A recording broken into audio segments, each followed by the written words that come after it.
Días. Ahora sí. Hola Edgardo, ¿qué tal? ¿Cómo estás? Hola, ¿qué tal? ¿Cómo andan? ¿Cómo estás? Muy bien. Bien, un poco nervios, porque siempre la posición del expositor así lo requiere, pero bueno. Estamos entre colegas. Sí.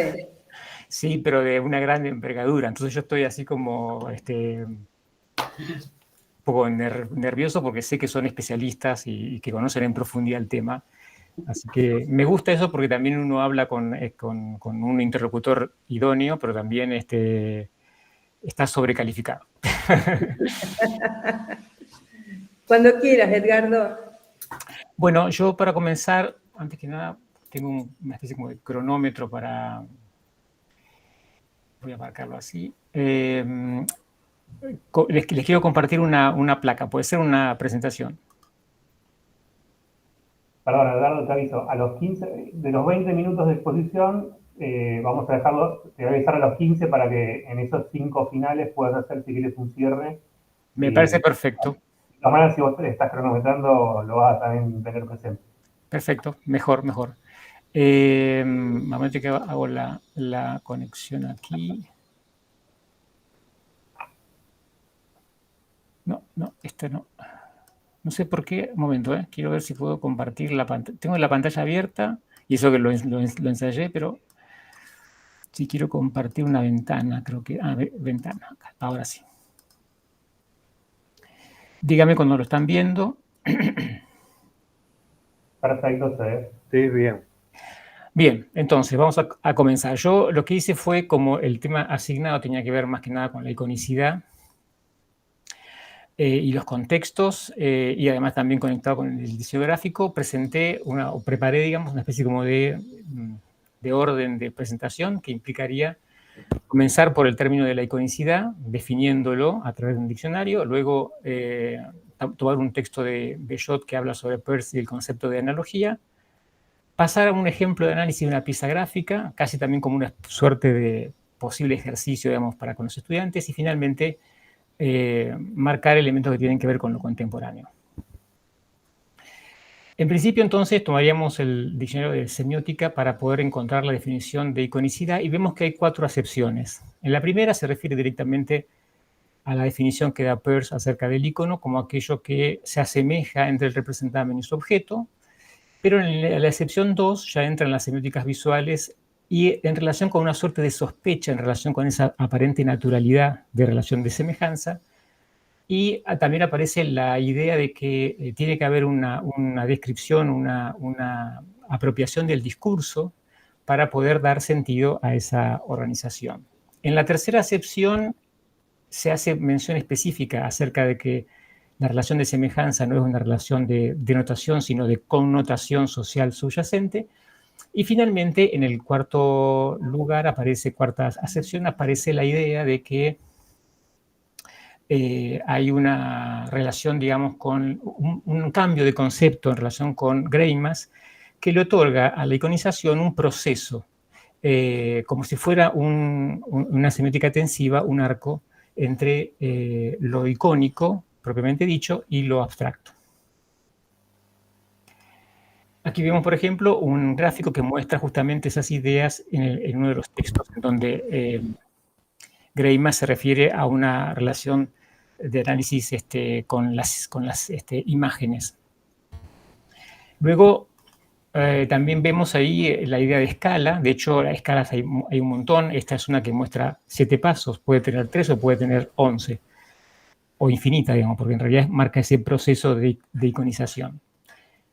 Este material es interesante, es como una especie de detalle, digamos. La iconización da también un grado de familiaridad, pero hay un momento en donde puede ocurrir lo que se da en llamar el valle inquietante, que es cuando esa familiaridad se hace extraña, que aparece con la idea de aquello que, debiendo estar inanimado, cobra vida, como el caso de los cadáveres o de los zombies. Y también podríamos mencionar algo acerca de la iconicidad en relación con un youtuber que habla acerca de la música, pero que en un momento dado hace una reflexión acerca de este zoólogo, Nicolás Timbergen, que pinta huevos más grandes y de colores más saturados, y las aves abandonan los propios para poder empollar a aquellos que no lo son, que son artificiales. Entonces él habla de la presencia de estímulos supernormales. Uno también puede pensar que en lo contemporáneo cierta naturalidad de la iconización se pierde a partir de los estímulos supernormales. En el segundo punto estaba entonces el concepto de analogía. Y este punto es nodal. Este es un texto sacado del libro que compila Sandoval y en donde Bellot habla acerca de Peirce como un acompañante en los procesos de análisis, de comprensión, en fin. Entonces, él presenta la idea de que Peirce, en un momento donde se encuentra, digamos, con el positivismo, lo que él va a denominar como la univocidad, y también, por otro lado, la equivocidad como aquello que tiene que ver con el relativismo, aparece la idea de una tensión, porque Peirce no acepta ninguno de los dos extremos, de algún modo los rechaza, digamos, y se apoya en los aportes del pensamiento aristotélico escolástico, con el concepto de analogía. Es interesante porque esta idea, entonces, mostrar este gráfico no es para poder ver cada uno de los puntos, sino para poder indicar, en todo caso también al estudiantado, que la semiótica tiene un pasado, tiene unas raíces, digamos, que pueden extenderse incluso hasta el pensamiento griego. Bueno, aquí también mostramos otro gráfico, pero más moderno, de líneas del tiempo. También este gráfico marca como escuelas, digamos.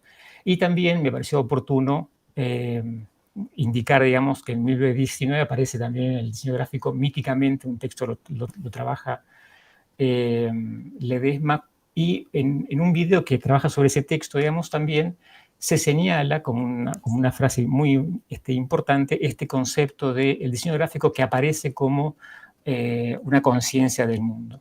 Está muy resaltado, digamos, esta idea de un diseño gráfico que va más allá del oficio, ¿no? Bueno, para ir más al meollo de la cuestión, de Aristóteles aparece, digamos, esta idea de los modos generales de la significación, y él encuentra tres términos, tres categorías: la homonimia, la sinonimia y la paronimia. La homonimia como aquello que implica, digamos, conceptos distintos, conceptos distintos para indicar, conceptos iguales para indicar cosas distintas, y la sinonimia como conceptos iguales para indicar cosas diferentes. La paronimia aparece como una idea de aquellos términos que tienen un engendramiento, digamos, una relación, una conformidad. Pero luego los escolásticos traducen esos textos y a la homonimia la van a traducir como equívocos y a la sinonimia como unívocos. Y a los equívocos también los van a dividir en dos para darle más precisión a los estudios: los equívocos propiamente dichos, como cuando un término indica cosas diferentes, por ejemplo, la palabra osa, que puede indicar las constelaciones y al animal, y los términos análogos, que padecen de cierta equivocidad, dice el texto, pero que son manejables, como cuando decimos el término sano para indicar, o sea, una amistad, un alimento, en fin. Por lo tanto, Peirce recibe estos tres términos, dice Bellot, el término de unívoco, en donde aparece la idea de que un término unívoco significa a todos de la misma manera. Piensen que el autor ya había conectado inicialmente lo unívoco con las ciencias y con el positivismo, y por otro lado también lo equívoco, que significa a todos sus significados de manera completamente distinta, y él lo va a conectar también, lo había conectado con la posmodernidad, y que en el caso de Peirce aparece con la figura de James, que él critica y por lo cual luego separa su pragmatismo del pragmaticismo. Y se queda con ese término intermedio, digamos, que es el término análogo, que trata los significados en parte igual y en parte diferente. Y la frase que aparece ahí, digamos, Peirce plasmó esta idea de analogía principalmente en el signo icónico, es decir, el que se basa en alguna semejanza con los significados. Me pareció muy oportuno para comprender también el significado del término icónico, pero además también para poder expandirlo. La definición que da Peirce sobre los signos, cuando estudia la relación entre el representante y su objeto, intenta una clasificación que determina entonces, a partir de esa tricotomía que maneja en todo su pensamiento, aunque no en todo el tiempo, aparece el icono como aquello que se asemeja, digamos, al objeto que representa, el índice, que es en sí un signo natural, más conectado con lo unívoco, y el símbolo como un signo arbitrario, más conectado con lo equívoco, es decir, lo convencional. A su vez también los hipoíconos aparecen como también elementos ligados por analogía, pero una analogía diferenciada, porque la imagen es de un parecido visual, mientras que el diagrama es un parecido estructural, y la metáfora aparece como un punto en contacto de elementos diferentes. A su vez también el autor conecta la idea de los íconos con el de la abducción. Bueno, esto también para mostrar un pequeño gráfico, digamos, de los signos en Peirce. Y también para indicar que en nuestro programa posible de asignatura, el nodo 3 sería el asignado para la incorporación del concepto de iconicidad. Bien. Con respecto al punto 3, un análisis de una pieza gráfica. Elegí esta pieza gráfica no tanto por su sencillez en cuanto a la estructura, es un cartel, digamos, que apareció este año para Semana Santa, sino por el impacto que generó a nivel social, digamos. El cartel se propone, se produce y se muestra, y cuando se muestra, una gran parte de la población española, digamos, lo rechaza. Incluso se hacen formularios en Internet para poder pedir que se lo saque, que no se lo muestre, digamos. Uno podría entonces aplicar las perspectivas o niveles de estudio de la semiótica, pasando a una semiótica general que se preguntaría acerca de cuál es el origen del sentido, cómo funciona, de una particular en donde el diseño gráfico va a aparecer como un enunciado sincrético con dominante visual, y donde la semiótica va a tratar de encontrar, digamos, una regularidad a ese tipo de funcionamiento, y también en la semiótica aplicada podríamos entonces analizar per se los elementos del diseño. Y ahí se me ocurrió una posibilidad, que es que bueno, hay un material, hay un video de Villagrán que hace un análisis del cartel, y lo hace a través de ítems. Va colocando epígrafes, 1, 2, 3, 4, y da ideas, comentarios, en fin. Pero sería interesante, por ejemplo, que todo ese material que es como plural, digamos, que tanto atañe, por ejemplo, a los memes que salieron del cartel como a los colores que se deberían haber usado, podría ser un ejercicio para un estudiante, por ejemplo, hacer lo siguiente: ordenar ese material, no con el orden que tiene el video, sino a través de las categorías de la sintaxis semántica y pragmática de Morris, en donde encontraríamos a lo mejor los elementos constitutivos del punto de vista estructural, de color, luego también el campo semántico que se despliega, y finalmente el impacto que genera en el usuario y en el contexto. En el cuarto punto, estoy como acelerado, pero en el cuarto punto, si revisamos el plan de estudios, vamos a ver que hay como una suerte de indicación también, una preferencia, digamos, de que el perfil del egresado sea un perfil formado como actor social activo, crítico y transformador. Y también, dice el texto, se busca que los cursantes tomen contacto con los fundamentos de las principales corrientes epistemológicas de la actualidad, y también agrega que se desarrollen herramientas cognitivas que ayudan al desempeño responsable del rol del diseñador dentro de la sociedad. Es una tarea realmente importante, por lo tanto, para eso, digamos, pensé en la incorporación de, por ejemplo, la semiótica agentiva y también el diseño gráfico como una práctica social significativa. Para poder presentarlo, digamos, para poder dar cuenta de estas cuestiones, hay varios autores sobre la semiótica agentiva. Douglas Niño es uno de los fundadores, y también Mendoza Collazos. Pero hay un texto que es de Peña Casalla, que es en realidad una tesis de maestría, donde el autor habla acerca de la necesidad de tener una visualidad expandida para poder trabajar sobre el diseño gráfico.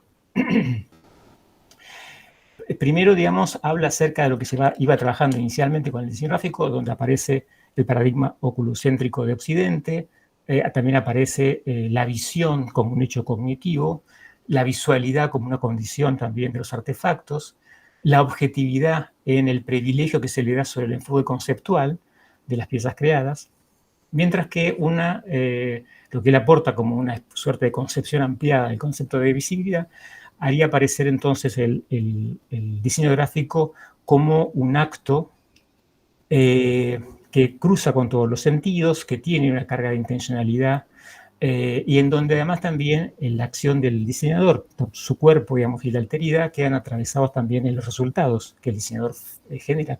Pensemos que durante mucho tiempo se había intentado hacer o trabajar con la idea de que el diseño gráfico tenía que ser eventualmente, dejar de lado al diseñador y que sea claro y conciso en su resultado. El diseño como una experiencia aparece más allá de la visual óptica, aparece la idea del cuerpo, entonces también, y bueno, el autor señala que se afianza la práctica en el campo como un ejercicio hermenéutico porque apoya más la hermenéutica y la teoría de la cultura visual que la de la historia o de la semiótica. Pero eso es algo para discutir. El autor dice en un momento dado, en definitiva, las objetivaciones visuales diseñadas han de adquirir una perspectiva de fuerza viva y no representativa, es decir, se han de constituir como elementos que en sí mismos puedan suscitar o construir contextos y que se hallan latentes o dispuestos en una actualización de su sentido. Un diseño no es más que una invitación para fusionar experiencias de quien hace y quien recibe. Perdón, Edgardo, estamos en 15 minutos, te quería avisar. Perfecto, gracias. Ahora ya voy cerrando. Entonces, en los textos, en los manuales sobre semiótica, aparece la idea de una tripartición didáctica de la semiótica en primera generación, segunda generación y tercera generación, que implicaría más o menos el estructuralismo, el postestructuralismo y el pragmatismo, pero también algunos autores hablan, con una fecha que yo coloqué arbitrariamente, de cuarta generación. En esa cuarta generación aparece mucho la idea de la incorporación del texto, de la subjetividad y de la comunidad que lo rodea. Entre otras cosas, ¿no? Hay un diseño antroposemiótico y también el diseño agentivo aparece a partir de esa fecha. Para señalar algunas cuestiones que tienen que ver con el diseño gráfico como un elemento, digamos, hasta el 2015, según autores como... Yo aquí hice una placa uniendo también Ledesma con Collazos. Fíjense cómo se analiza, digamos, esta cuestión de una semiótica aplicada a lo mejor de manera sesgada. Utiliza preferentemente conceptos de la lingüística inapropiados para el diseño, considera casi exclusivamente los aspectos comunicacionales del diseño, centra su interés en los análisis sintácticos y semánticos, el cuerpo que diseña queda por fuera del análisis y no es tendencia dominante la reflexión crítica sobre el diseño gráfico como operación social efectiva. Ledesma va a señalar algo que es muy importante acerca del diseño gráfico, que se concentra sobre sí mismo, y dice finalmente, si por el contrario, concibiéndose como operación social efectiva, da una mirada a los contextos en los que define su estrategia y toma una posición activa en relación a ellos, es posible pasar de un modo del diseño que abra una compuerta al ahogo que día a día le aprieta la garganta en nuestra sociedad. Y el diseño actual aparece con estas incorporaciones, Peirce y la abducción. Recordemos que la abducción queda muy unida a la iconicidad.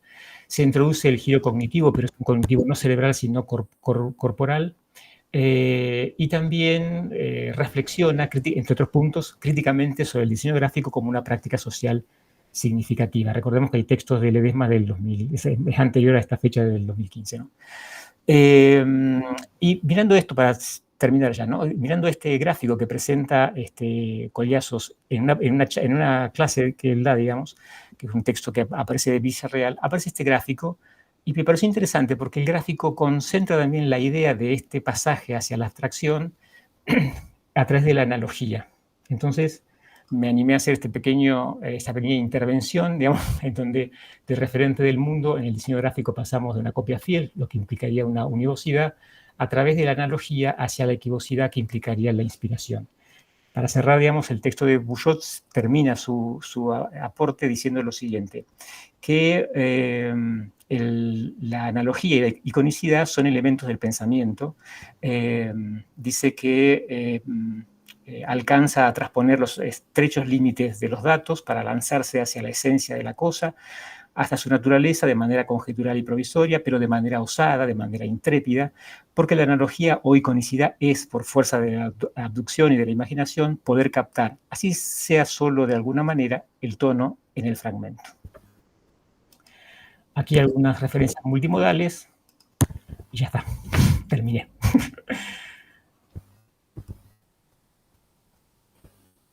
Gracias, Edgardo. A ustedes por la escucha atenta.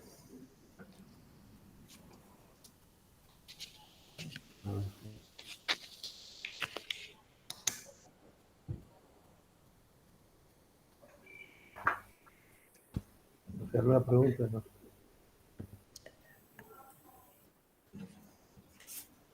¿Arranco con una pregunta? Sí, por eso. Sí, eso te iba a decir. Escuchándote, Edgardo, todo este desarrollo teórico que realizaste en 20 minutos, me preguntaba, o sea, me queda claro el tema de la pieza que elegiste, ¿no? Eso me queda claro y que ahí directamente pensás, marcás qué es lo que harían los estudiantes. Pero respecto de todo el desarrollo teórico, me preguntaba qué transposición didáctica harías a los estudiantes. Bueno, nosotros hemos ya hecho alguna serie de ensayos o de prácticas, digamos. Por ejemplo, en general las prácticas que se hacen habitualmente en la semiótica es trabajar la parte teórica, ver las categorías y luego ver cómo se pueden analizar, por ejemplo, en una pieza gráfica. Eso es bastante general. Nosotros en este plan, en función de que los alumnos son muchísimos, de que es un primer año y de que es cuatrimestral la materia, digamos, entonces, por ejemplo, dejamos de lado a Greimas, porque si no sería imposible, digamos, trabajar tantos autores. Y sí mantuvimos la línea que tiene el plan de estudios, que es la línea de la pragmática de Peirce. Solo que lo arrastraríamos hacia el campo de lo agentivo porque estas semióticas contemporáneas trabajan mucho más con el diseño industrial, con el diseño gráfico de manera mucho más precisa y trabajando como si fueran en el métier en sí mismo, ¿no?, del material. De alguna forma, nosotros pensamos que la semiótica genera en el estudiante una forma sensible de ver también. Así como cuando se enseña teoría del color y se muestran diferencias muy sutiles, para que el alumno aprenda, digamos, por ejemplo, a diferenciar, también en semiótica se puede, a través de categorías, que puede ser una experiencia que vaya de las categorías al texto o del texto a las categorías, pero creo que la semiótica puede aportar esta perspectiva. Pero además también aportar el aspecto reflexivo y crítico en relación con el contexto en el cual se encuentra. O sea, que esta idea de que el diseño gráfico no es solo un oficio, sino que es una disciplina atravesada por diferentes teorías, también es muy necesaria para el campo de la semiótica contemporánea. O sea, que el diseño gráfico, al pasar de ser un oficio a ser una disciplina y en lo contemporáneo a ser una interdisciplina, requiere, digamos, que la semiótica aporte también esa perspectiva un poco más amplia que le permite al estudiante recuperar, digamos, hilos de sentido en donde a lo mejor antes había solo una práctica de expectación pasiva. Lo analítico es uno de los patrimonios de la semiótica, pero los actos de metacognición, recordemos también que, por ejemplo, la semiótica agentiva recupera mucho la idea de la gente, de la acción, de la enacción, digamos, de la agencia. Entonces aparece la idea de que antes de que haya una preocupación por el sentido solamente, hay una preocupación por la performance, por la acción, por el desarrollo, digamos, de otras cuestiones, tanto en la producción de un objeto como en su interpretación.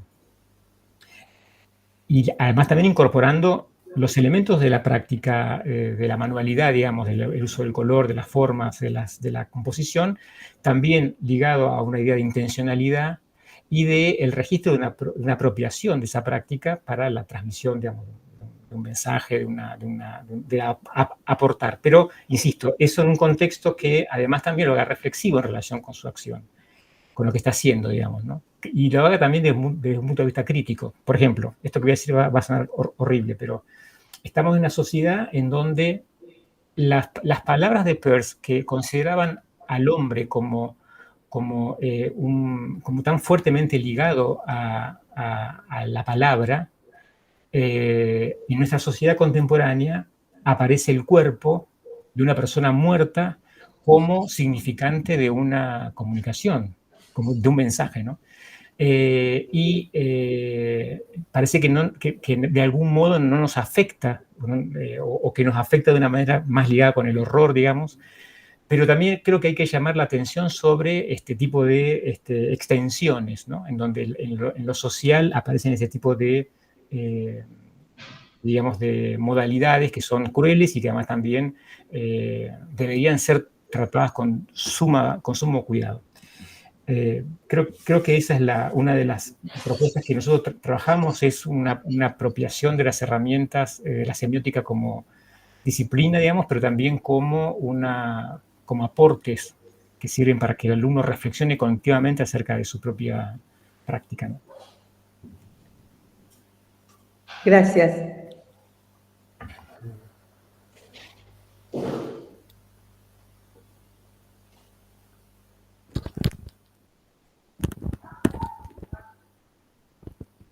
No, yo no tendría comentarios, pero pregunta para hacer usted. No. En realidad eso más o menos lo que decía María, que es como qué práctica se le propone al alumno, qué tipo de trabajo práctico, qué tipo de... Nosotros, por ejemplo,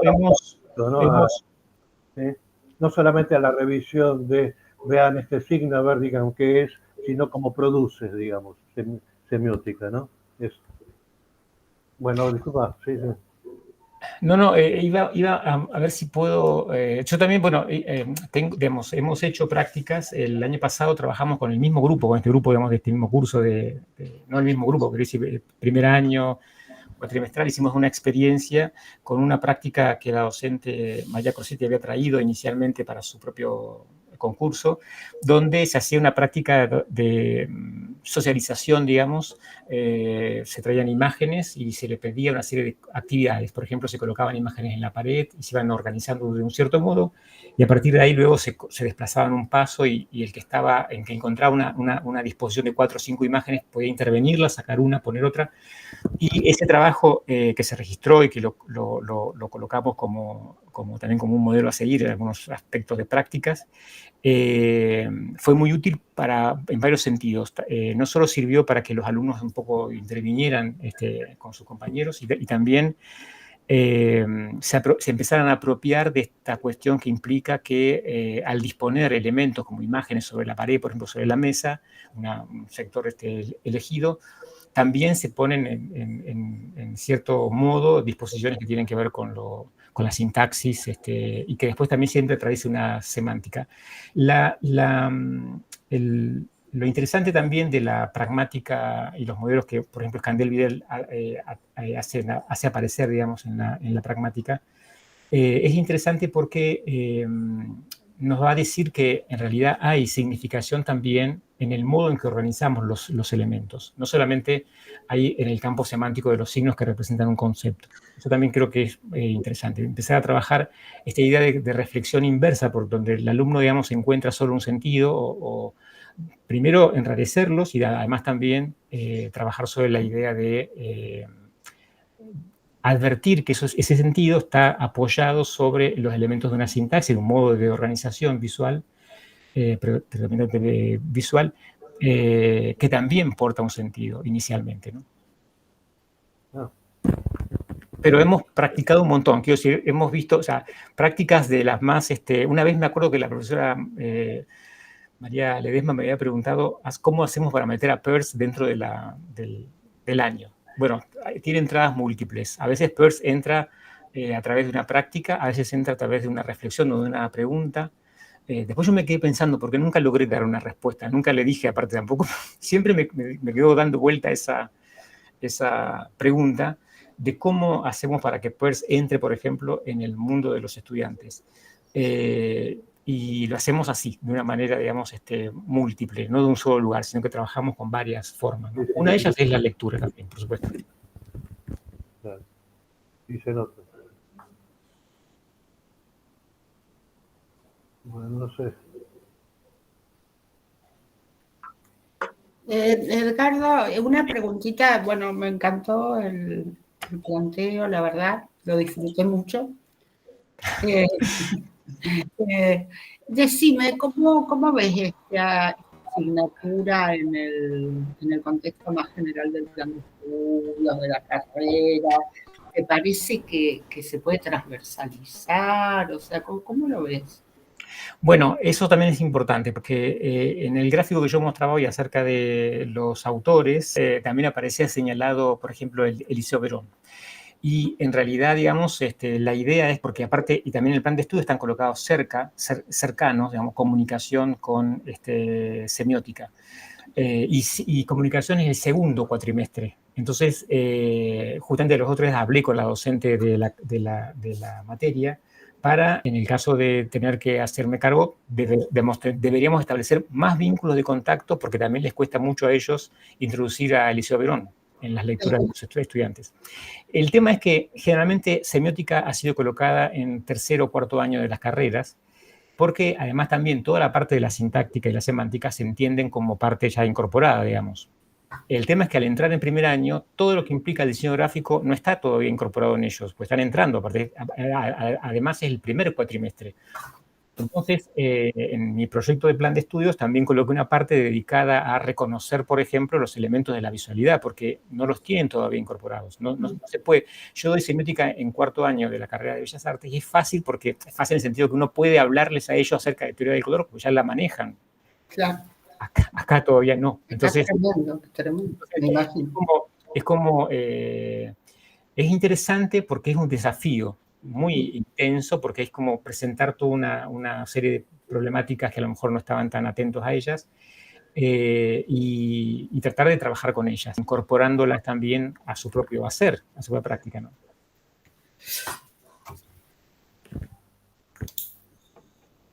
Por mí está... Más nada. Ya podríamos cerrar la entrevista, no sé si... Sí. Estamos haciendo también, sí. Victoria. Bueno, ¿Victoria? Victoria. Sí, estoy de acuerdo también de cerrar ya. Bueno, un placer. Salgo yo, así no se... Sí, bárbaro. Gracias, Edgardo. Gracias, Edgardo. Gracias por todo. Chao, Edgardo. Chao.